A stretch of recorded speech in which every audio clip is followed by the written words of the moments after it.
আমার হিসাবে এখন মনে করেন যে নতুন একজনকে দেওয়া উচিত। অনেকজনকেই তো দেখলাম, কিন্তু তারা তো কোনো কিছু করতে পারলো না। এখন এরম একজন আসুক, জানি তাদের দেখা বুঝতে পারি যে তারা কি করে এই দেশের জন্য। আমরা তো আজকের জন্ম নেই এই দেশ, অনেকজনই তো ভোট দিয়া দেখলাম, আমাদের তো কোনো কিছু হইলো না।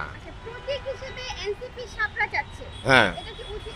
শাপলাটা দেওয়া উচিত? একবার দেওয়া উচিত, দেখার দরকার যে এই কি করে। 5 বছরের ব্যাপার হইতো, এখন একে দেওয়া উচিত 5 বছরে হয় এই দেশটার জন্য কি করতে পারে।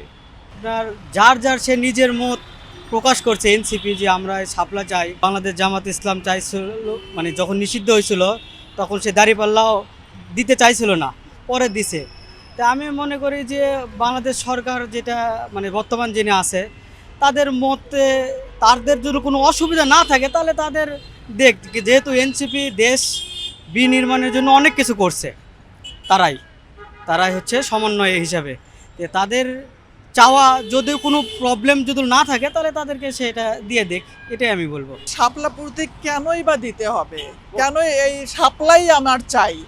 একবার একটা ডিসিশন হয়ে গেছে যে শাপলা পায়নি এনসিপি, কিন্তু এনসিপির কথা যে আমাদেরকে শাপলাই দিতে হবে, এইটা জবরদস্তিটা কেন? তো তারা যদি ন্যায় বিচারের কথা বলে, ন্যায়ের কথা বলে, তাহলে তারা কেন জবরদস্তি করছে যে আমাকে শাপলাই দিতে হবে? অন্য দলগুলো যেটা পাবে সে সেটা নেবে, কিন্তু এনসিপির ক্ষেত্রে কেন শাপলাই হতে হবে? আপনার কি মনে হচ্ছে যে শাপলা বাদে অন্য 50টি প্রতীকের মধ্যে যে কোনো একটি চুজ করা উচিত? অবশ্যই চুজ করা উচিত, এবং নির্বাচন কমিশন যেটা সিলেক্ট করবে সেটা তাদের রিসিভ করা উচিত। আচ্ছা, এখানে কথা হচ্ছে আপনার শাপলা হচ্ছে জাতীয় প্রতীক।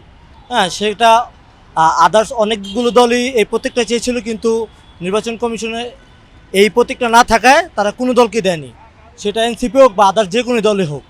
এখন কথা হচ্ছে যেই সব প্রতীকগুলো খালি আছে ওই সব প্রতীক থেকে নেক, যেমন বালতি আছে, এরপর বেগুন আছে, হ্যাঁ, এইসব প্রতীকগুলো নেক। তারা কেন একটা জায়গায় খালি পড়ে আছে? তাহলে তো অন্য আগে যারা অ্যাপ্লিকেশন মানে এই প্রতীক শাপলা প্রতীক চেয়েছিল তারাও তো এর যোগ্য।